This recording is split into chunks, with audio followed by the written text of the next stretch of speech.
So we were recently faced with the very sad news that Pleasure Island Family Theme Park in Cleethorpes will be closing at the end of the 2016 season. Now this is very, very sad news for a lot of enthusiasts and for a lot of families that do regularly visit the park.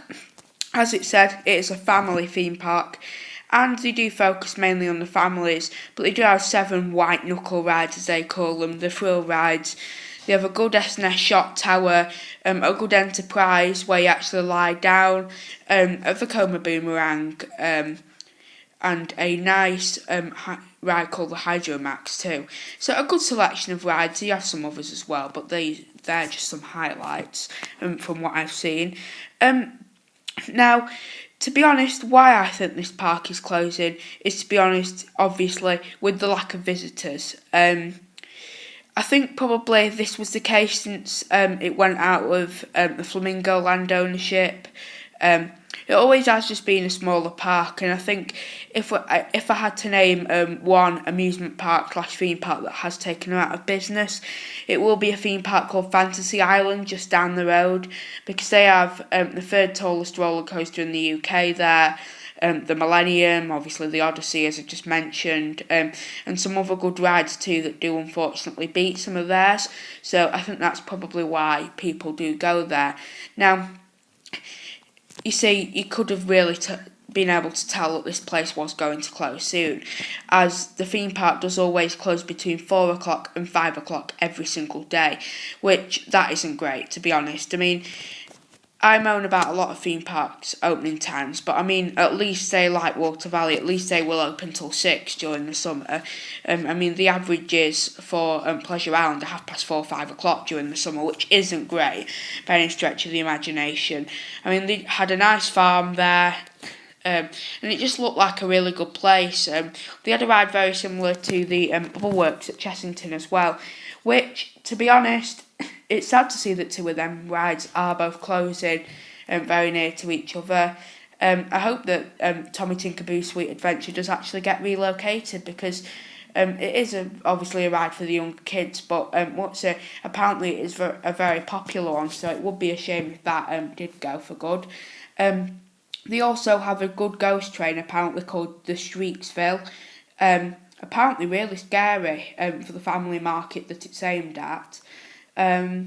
Yeah, I mean, we're really losing some of these dark rides in the UK now, so it is a real shame that we've lost a ghost train. I mean, if you just think now, how many ghost trains can you actually name that are just classic ghost trains, not the ones where you have to shoot targets or anything like that are actual proper based ghost trains? I bet you can't name many, because there's not many at all. I mean, let's take another one that closed, the old one at Camelot that they used to have, that obviously closed with the park in 2012.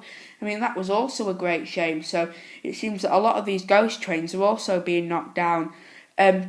Now, apparently rumours have been going around that the park's owner, she's called Melanie Wood, I think, will be having a meeting with the local council to discuss the future of the site within the next few weeks. Now, this doesn't surprise me, it's obviously going to happen. Now, what will be the future for Pleasure Island? Now, it has come to a lot of people's attention that Pleasure Island isn't very big at all. I mean, it's very landlocked, I think, from what I can see. It's got roads right round it. So, I mean, if it ever was going to be a theme park-based attraction like that again, then it could never be very big, because, I mean, they're using pretty much all the land they've got there from as far as what I can see. So, I mean, to be honest, looking at its location, which it is right by the sea in Cleethorpes, I mean, they do have a beach at Cleethorpes in the town that it's in, it's looking more like to me that it might go into the more, the entertainment sort of thing, like one of these holiday parks or caravan parks, something like that. That looks, it's going to be the case with something like that. So, when will they close then? They will close on Saturday the 29th of October, so it's the day before most of the other theme parks actually close, with their fireworks spectacular, and then that's it, the cut, that's their last day of operation. And this is really, really sad. I think that this will really upset a lot of people, and obviously since its opening in 1993, people have come for really good days there. So I think that there'll be a lot of people going out to support them on their last few weeks of operation. I might be, I think a lot of you guys will, and that'd be great. So thanks for watching this video. I'd also like to just take the time to tell you that my Instagram account will no longer be active, since I am just struggling to think of things to post there, and I do want to focus more on YouTube since it is quite a time consuming thing now. Anyway, thanks for watching, and I'll see you in the next one. Bye now.